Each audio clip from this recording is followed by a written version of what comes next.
교회에 처음 나와서 예수님을 영접한 사람들에게 성경을 읽으실 때에 제일 먼저 요한복음부터 읽으세요. 이런 얘기를 이제 합니다. 요한복음은 매우 영적이면서 하나님의 그 깊은 사랑을 담고 있는 그런 책이고, 그리고 그 복음에 대해서 아주 분명하게 설명해 주시고 있는 책이기 때문에 그렇습니다. 그래서 어떤 사람은 요한복음은 하나님이 우리 인간들에게 보내주신 연애 편지다, 이렇게 말을 하기도 합니다. 그 종교개혁을 한 그 마틴 루터는 요한복음을 굉장히 좋아했습니다. 그래서 그는 이렇게 이야기를 했어요. 요한복음은 독특하고 부드러우면서도 순전한 최상의 복음서다. 어떤 폭군이 모든 성경을 다 없애버리는데 성공하였다 할지라도 로마서와 요한복음이 딱 한 권씩만 남아있다면 기독교는 영원히 보존될 것이다. 그만큼 요한복음을 아주 가치 있는 성경으로 그런 생각을 했어요. 그래서 그 비텐베르크 그 교회당에서 수년 동안 요한복음만 강해하는 설교를 계속 했다고 합니다. 루터는 루터라고 하더라도 우리들도 좋아하는, 사랑하는 성경 말씀이 거의 대부분의 요한복음에 있습니다. 그래서 요한복음 3장 16절 말씀하게 되면 하나님이 세상을 이처럼 사랑하사 독생자를 주셨으니 이는 저를 믿는 자마다 멸망치 않고 영생을 얻게 하려 하십니다. 또 요한복음 6장 35절에는 예수께서 이르시되 나는 생명의 떡이니 내게 오는 자는 결코 줄이지 아니할 터이요 나를 믿는 자는 영원히 목마르지 아니하리로다. 또 요한복음 10장 11절에는 나는 선한 목자라. 선한 목자는 양들을 위하여 목숨을 버리거니와. 요한복음 11장 25절에는 예수께서 이르시되 나는 부활이요 생명이니 나를 믿는 자는 죽어도 살겠고. 그리고 요한복음 13장 1절 말씀에는 제가 참 좋아하는 성경 구절인데 세상에 있는 자기 사람들을 사랑하시되 끝까지 사랑하시니라. 또 요한복음 14장 1절부터 3절까지 말씀에 너희는 마음에 근심하지 말라. 하나님을 믿으니 또 나를 믿으라.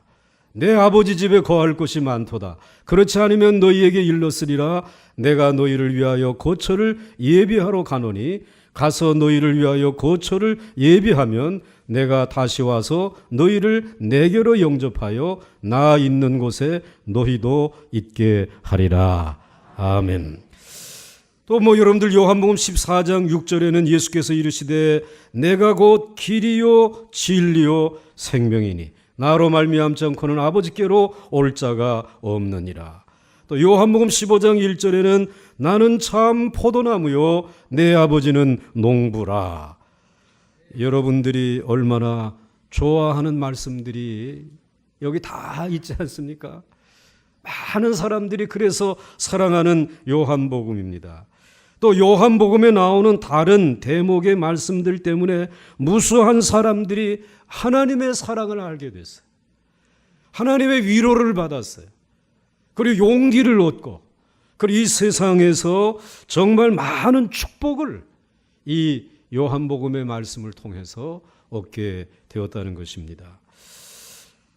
추워가지고 에어컨 때문에 피난을 가는 현상이 벌어지는데 우리 안내하시는 분들이 조금 신청을 쓰시기 바랍니다. 위에 있는 아주 강력한 것들을 조그만 것들을 해봐야 별로 소용이 없어요. 요한복음의 이 말씀들을 그렇게 사랑하는데 요한복음이 기록된 목적은 요한복음 20장 31절에 이렇게 기록하고 있습니다. 오직 이것을 기록함은 너희로 예수께서 하나님의 아들 그리스도이심을 믿게 하려 하며, 첫 번째 예수 그리스도를 믿게 하려고 이 요한복음을 기록했고, 또 너희로 믿고 그 이름을 힘입어 생명을 얻게 하려 함이라. 이제 예수를 믿음으로 생명을 얻게 하려고 기록했다라고 하는 것입니다. 자, 이제 오늘 본문 말씀은 이제 요한복음의 서문에 해당하는 부분입니다.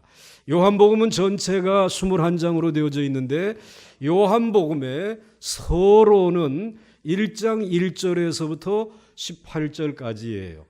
근데 그 중에서도 이 처음 부분이 굉장히 어렵고 그렇지만 굉장히 심오한 의미를 가지고 있는 그러한 말씀입니다. 그런데 모든 책의 그 서문은 먼저 본론, 그 다음에 이제 결론까지 다 써놓고 난 다음에 그 다음에 서론을 써요. 내가 앞으로 이 책을 이러이러한 주제를 가지고 써내려갈 겁니다. 대부분의 책이 그렇습니다. 그런데 오늘 사도 요한은 이 서문을 먼저 썼어요. 왜 그럴 수밖에 없었냐면 옛날에는 양 가죽에다가 성경을 기록을 했어요. 그러다 보니까는 먼저 성경의 본론과 결론을 다 써놓고 난 다음에 서론을 붙이려고 하니까 양의 가죽이지 않습니까? 그러니까는 이걸 붙이기가 어려운 것이에요. 그래서 처음부터 사도 요한은 양피지에다가 서론을 정확하게 썼어요. 요한복음 1장에서 18절까지 그렇게 서론을 분명하게 먼저 쓰고 그 다음에 본론을 기록을 한 것입니다. 그래서 이 요한복음 서문은 예수 그리스도의 오심이 얼마나 엄청난 일인가, 그리고 그분이 오심으로 인해서 우리들에게 얼마나 큰 축복이 주어졌는가라고 하는 사실을 먼저 선언하고 있습니다. 여러분들, 우리들이 복음서 하게 되면 마태복음, 마가복음, 누가복음, 요한복음, 이거를 다 복음이 들어간다고 해서 복음서라고 말을 하죠. 여러분들 무슨 새우볶음 이런 거는 여기 들어가는 게 아니에요.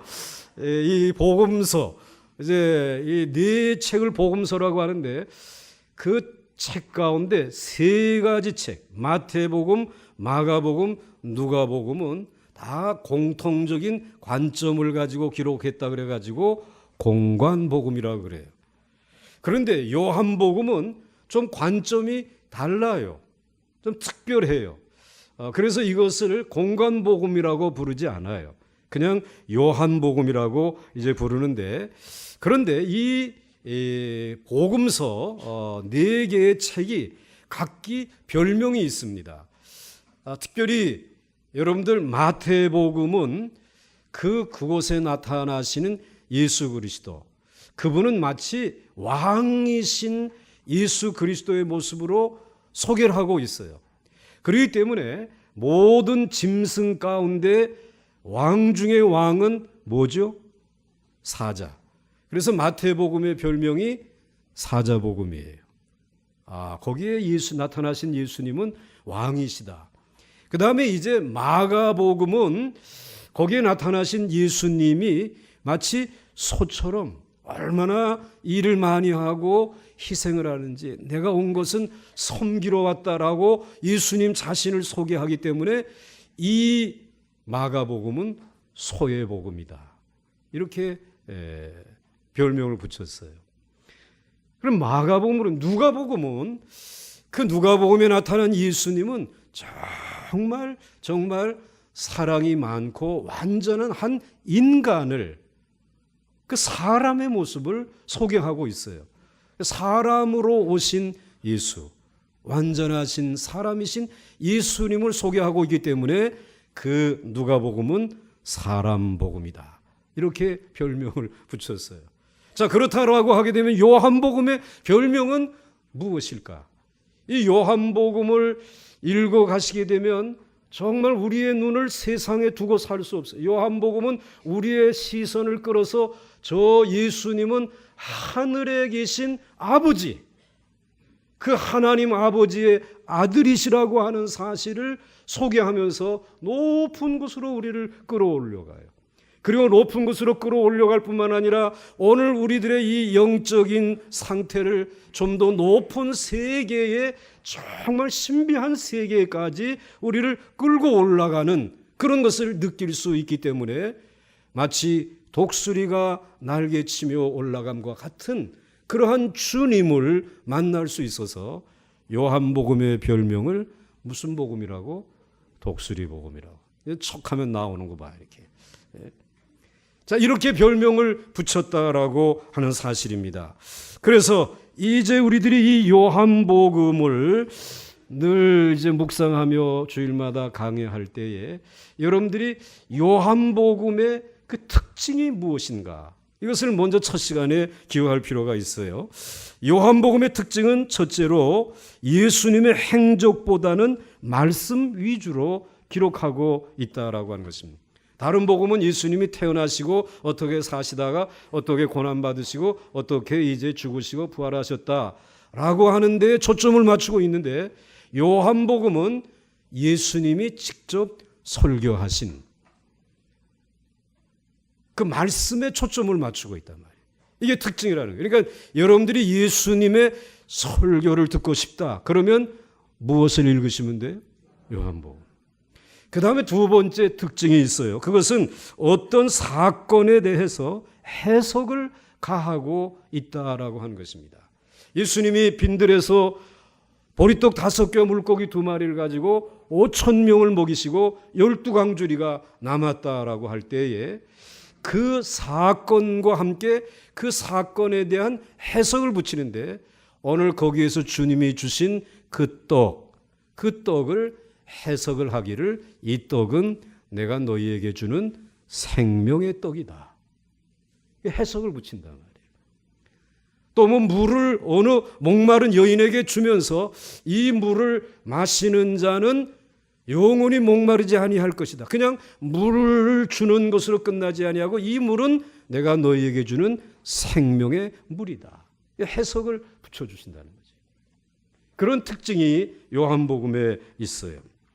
그리고 세 번째로는 먼저 기록된 공간복음서에 대한 보충적인 의미가 있다는 것입니다.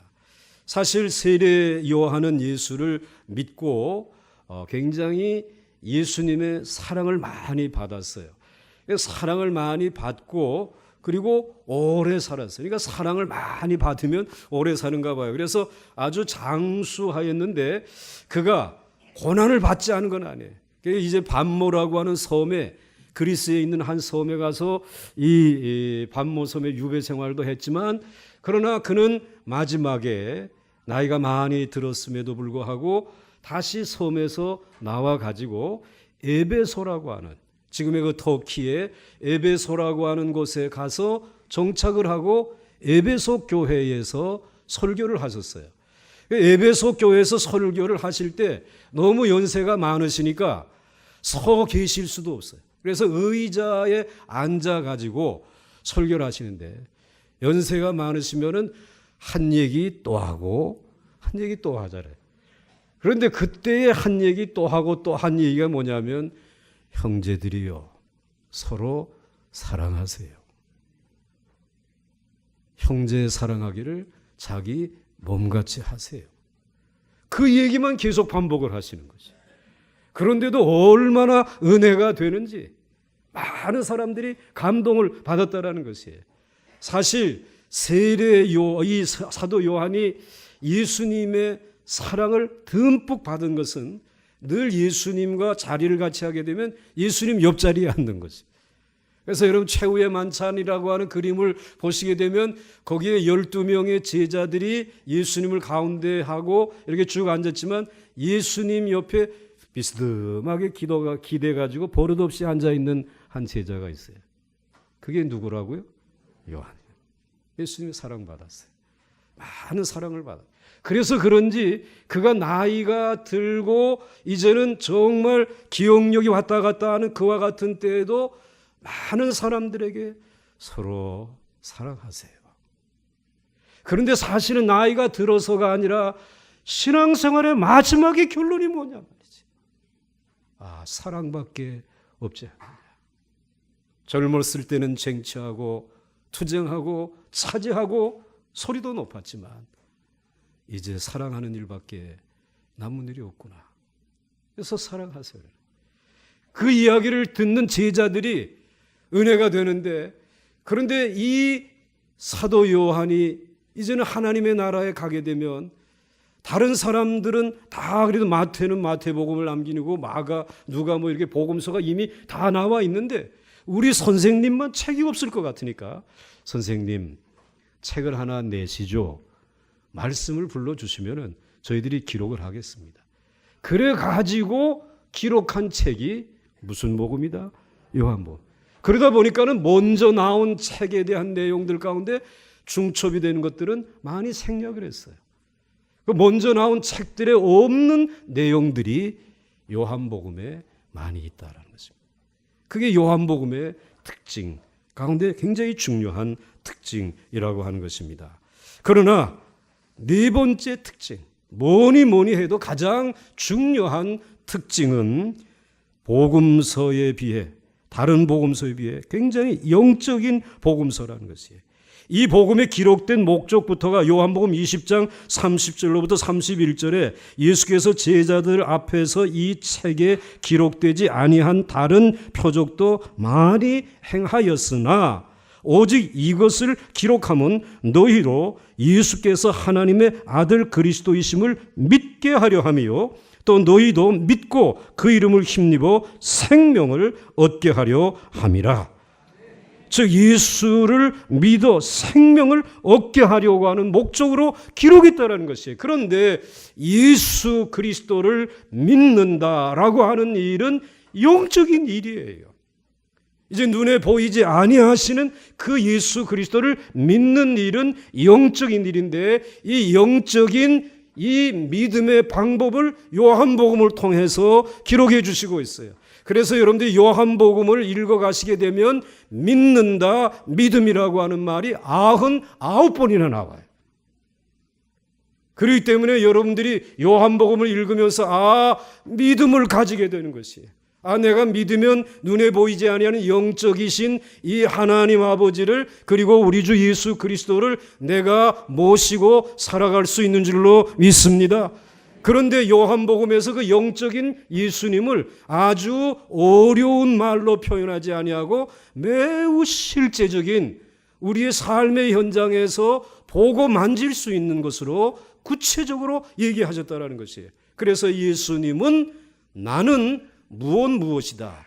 이렇게 7가지로 정리를 하셨어요. 그래서 요한복음 6장 35절 말씀에 나는 생명의 떡이니. 어려워요? 쉬워요? 쉬워요. 그 다음에 요한복음 8장 12절에서는 나는 세상의 빛이. 이것도 쉬워. 생명의 빛이다. 그리고 요한복음 10장 7절에서는 나는 양의 문이다. 양이 문으로 들어오듯이 이제 나를 통해 들어오면 구원받을 수 있다. 또 그 다음에 요한복음 10장 11절에서는 나는 선한 목자라. 뭐 좀 같이 읽으면 안 되나? 그 다음에 이제 요한복음 11장 25절에서는 나는 부활이요 생명이니. 이게 얼마나 귀해. 그 다음에 또 요한복음 14장 6절에서는 내가 곧 길이요 진리요 생명이니. 그리고 요한복음 15장 1절에서는 나는 참 포도나무요 내 아버지는 농부라. 이렇게 그 영적인 메시지를 아주 실제적으로 우리에게 말씀해 주셨어요.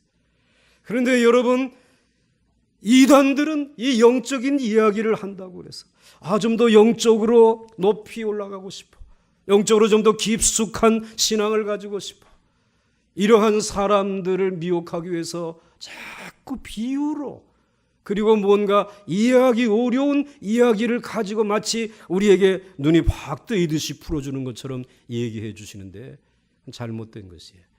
예수님은 그 영적인 메시지를 우리의 삶에서 보고 듣고 만질 수 있는 너무나 쉬운 말씀으로 우리에게 분명하게 말씀해 주신 줄 믿으시기 바랍니다.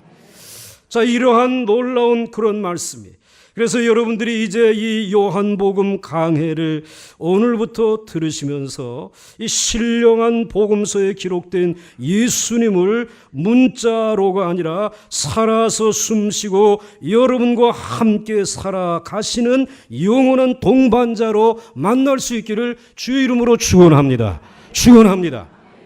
이미 나는 예수님을 만났다고 하는데 예수님과 관계가 좀 시원치 않아지신 분들은 이번 기회에 예수님을 좀 더 구체적으로 손을 잡을 수 있기를 주의 이름으로 축원합니다. 여러분이 물론 잡기 전에 먼저 그분이 잡고 계시지만은, 자, 먼저 오늘 1절 말씀, 태초에 말씀이 계시니라. 이 말씀은 하나님과 함께 계셨으니 이 말씀은 곧 하나님이시니라.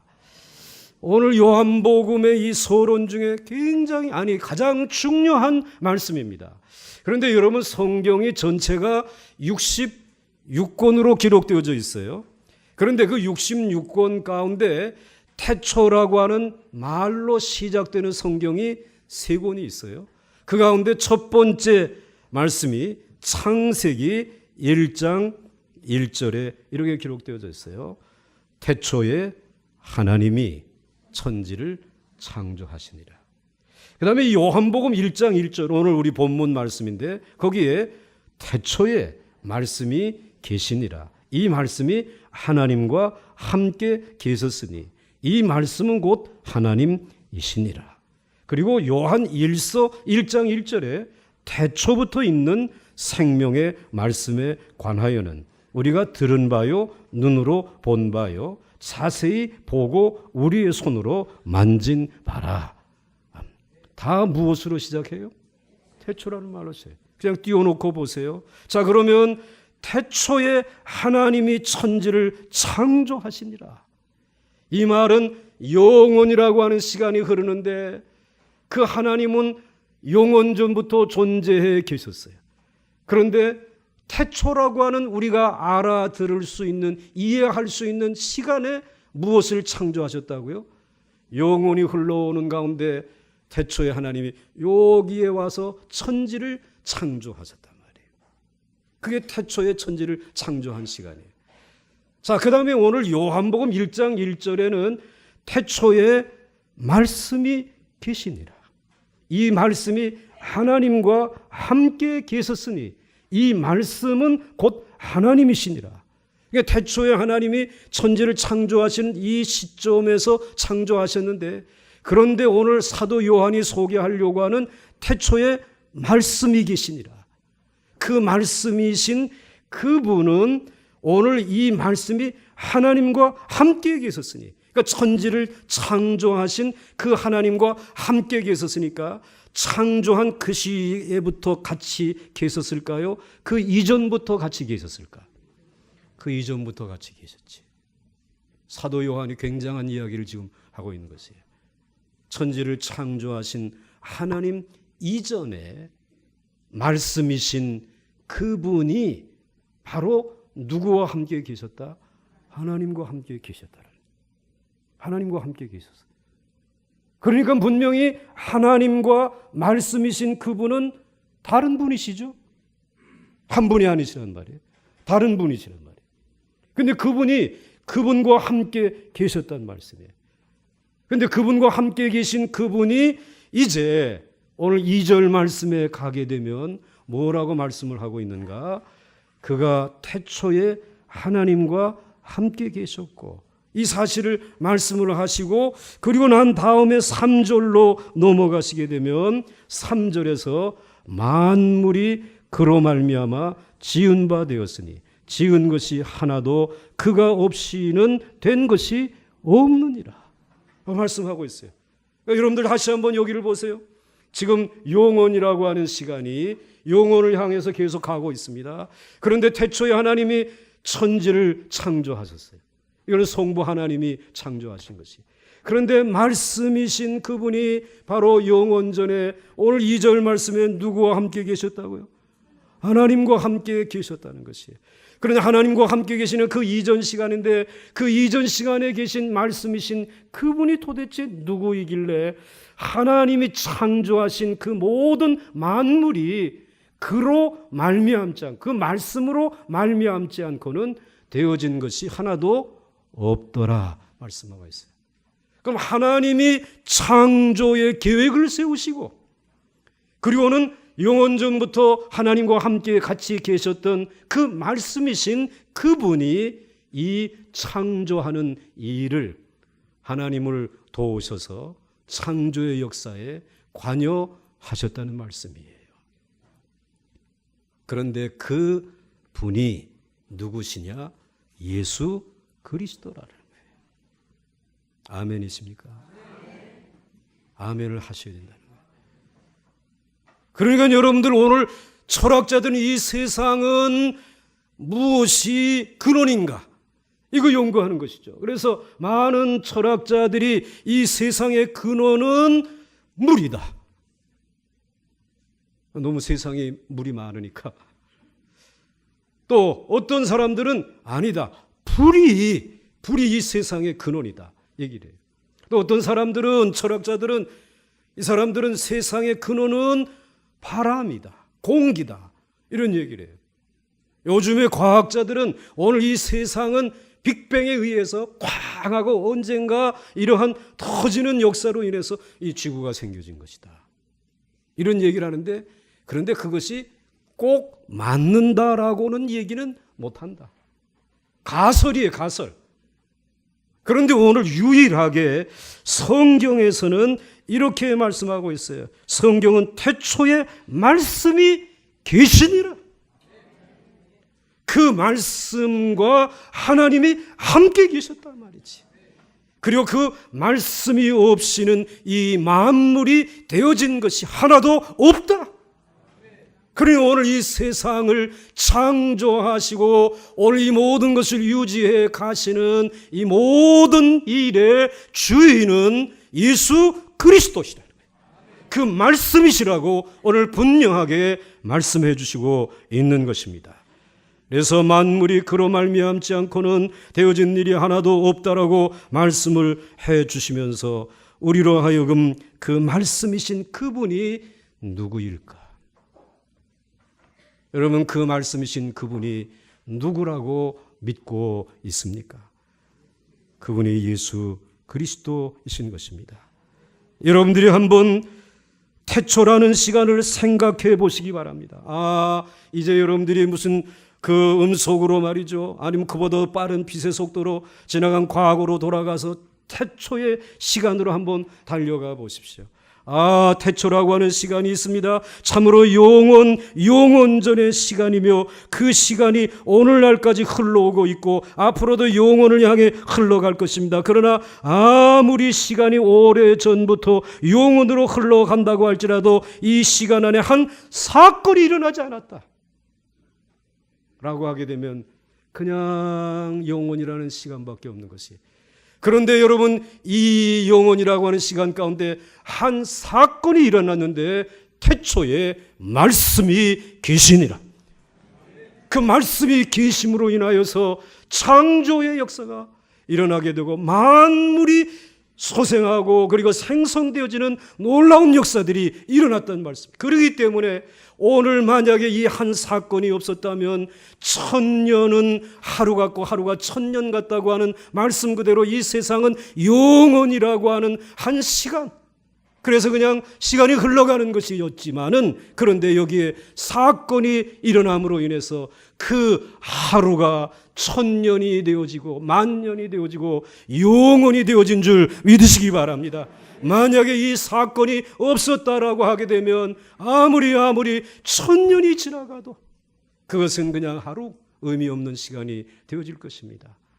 아무 의미 없는 시간이 하루라고 할지라도 거기에 어떤 위대한 사건이 일어났다면 그 하루는 1000년이 될 수도 있고 10,000년이 될 수도 있고 역사가 일어날 수 있는 줄 믿으시기 바랍니다. 그렇다고 하게 되면 여러분의 생애에 60입니까? 70입니까? 40입니까? 50입니까? 그냥 영혼의 시간이 흘러가는 가운데 계속해서 앞으로 그렇게 흘러가다가 내가 흙으로 돌아갈 것이다 라고 하게 되면 아무런 의미 없는 시간이지만, 그러나 여러분의 생애 가운데 한 사건이 일어났습니다. 그 사건이 말씀이 육신이 되어 이 땅에 오신 예수 그리스도께서 여러분을 찾아온 사건인 줄 믿으시기 바랍니다. 그 놀라운 사건이 일어남으로 인하여, 예수를 만남으로 인하여 여러분의 삶 속에 놀라운 기적의 역사가 일어나게 되어졌다는 말씀이죠. 여러분의 인생이 의미가 생겨진 것입니다.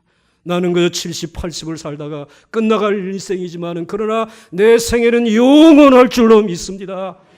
나는 이 세상에 위대한 영향력을 미치게 될 줄로 믿습니다. 나는 그렇게 가치 있는 존재인 줄로 믿습니다. 그 한 사건이 일어났다라고 하는 것입니다. 그런데 오늘 여기에서 말씀해 주시면서 여러분이 지금까지 아무리 많은 시간을 살아도 이 예수를 만나지 못했다고 하게 되면 그냥 세월만 허송하는 것이 되겠죠. 그런데 오늘 이제 예수 그리스도를 만나셨습니다. 그분이 이제는 천지를 창조하시고 깨끗하게 한 그 태초라고 하는 시간, 거슬러 올라가서 태초의 천지를 창조하는 그 시간, 그때 이 세상은 얼마나 깨끗하지 않았습니까? 그때의 인간은 얼마나 완전하지 않았습니까? 아무런 걱정이 없었습니다. 그게 제1의 창조였습니다. 말씀이신 그분이 그 일에 함께 참여했던 맑고 깨끗한 세상입니다. 그런데 여기에 죄가 들어왔습니다. 그리고 인간이 타락함으로 인해서 이 제1의 창조는 그만 죄로 인하여 어두움에 사로잡히게 되고, 그래서 이제는 썩어지게 됐어. 냄새가 나게 되고, 그리고 이 세상은 흔들리고 요동하고 시끄러워지게 되어진 것이, 계속 시끄럽잖아요. 인간이 만든 저 벨 소리죠. 지금 그러잖아요. 시끄러. 얼마나 이 혼탁하게 만들어. 자던 애도 시끄럽다고 좀 꺼달라고 그러지 않습니까? 그런데 오늘 거기에 예수 그리스도께서 말씀이신 그 하나님이 만물이 그의 손이 닿지 아니한 것이 없도록 창조했던 그 세계가 타락하고 더러워지고 그리고 냄새나는 썩어지는 그 세상에 예수 그리스도께서 오셔서 다시 새로운 제2의 창조를 여러분 안에서 시작하신 줄 믿으시길 바랍니다. 그렇기 때문에 여러분들에게 오늘 이 말씀이 들려지기를 주의 이름으로 축원합니다. 이 예수님이 여러분을 사랑한다라고 하는 이 메시지를 여러분들이 마음속에 담을 수 있기를 주의 이름으로 축원합니다. 이제 여러분들이 가지고 있는 인생에 살면서 정말 어두움에 두려움에 떨고 질병에 여러분들이 두려워 떨고 여러분들이 인생의 미래에 대해서 염려하며 걱정하지만은 그러나 그때에 두려워하지 마시고 오늘 태초에 말씀이 계시니라. 그 말씀이 하나님과 함께 계셨는데 그분의 손에 닿지 아니하고는 이 만물이 만들어진 것이 하나도 없다라고 하는 그 예수 그리스도의 말씀이 여러분에게 임하게 되어질 때에 여러분들의 생명을 불어넣으신 그 생명이 넘치게 되어질 줄 믿으시길 바랍니다. 그분이 비추신 그 빛으로 인하여 여러분의 생명이 너무나 밝고 너무나도 기쁨으로 가득 찬 생애가 되어질 줄 믿으시기 바랍니다. 뿐만 아니라 그분이 그 엄청난 영원한 사랑 아니에요. 그 영원 전부터 그리고 하나님과 함께 계시며 창조하시고 그리고 여러분을 만드실 때 여러분들 각기 다르게 만들었지만 여러분을 너무나 사랑하시는 분은 이 예수 그리스도 말씀이신 하나님이신 줄 믿으시기 바랍니다. 벌써 태어나자마자 찡그리고 슬프고 그리고 불편하다고 소리 지르는 그 어린아이에게 여러분들이 아무리 먹을 것을 주고 아무리 여러분들이 정성을 다해서 올려도 듣지 않습니다. 그런데 얘야, 태초에 말씀이 계셨느니라. 그 말씀은 하나님이다. 그 하나님이 만물을 그 말씀이신 그분이 지으셨단다. 내 생명은 내 것이 아니라 그분의 것이단다. 오늘 내 마음에 이 빛이 비추고 있다. 그리고 너는 많은 사랑을 받고 살아가고 있는 것이다. 이 이야기를 해보세요. 막 요란하고 낑낑거리는 얘가 잘 들어. 영적인 존재이기 때문에. 내가 실험해보고 말씀을 드리는 거예요. 여러분 그 어떤 것으로도 우리를 만족하게 할 수 없어요. 여러분을 복되고 행복하게 할 수 있는 분은 여러분을 영원전에 말씀으로 창조하신 그분이신 줄 믿으시기 바랍니다. 그분의 말씀이 와 닿을 때 여러분 본래의 모습으로 회복되어질 줄 저는 믿습니다. 그리고 여러분들이 근심하는 걱정하는 물질의 문제도 그분이 참 포도나무이시기 때문에 풍성하게 열매 맺을 수 있도록 도우시고 축복해 주실 줄 믿습니다.